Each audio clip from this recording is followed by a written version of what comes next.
আসসালামু আলাইকুম। আশা করি সকলে ভালো আছেন।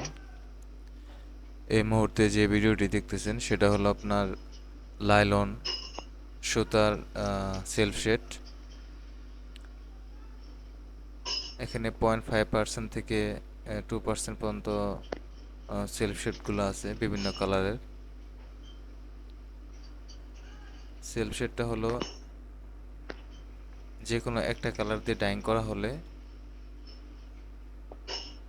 তাকে সেলফ শেড বলে, যেমন 1%, 0.5%, 2%। এইভাবে একটা কালার দিয়ে ডাইং করা হলে তাকেই সেলফ শেড বলে।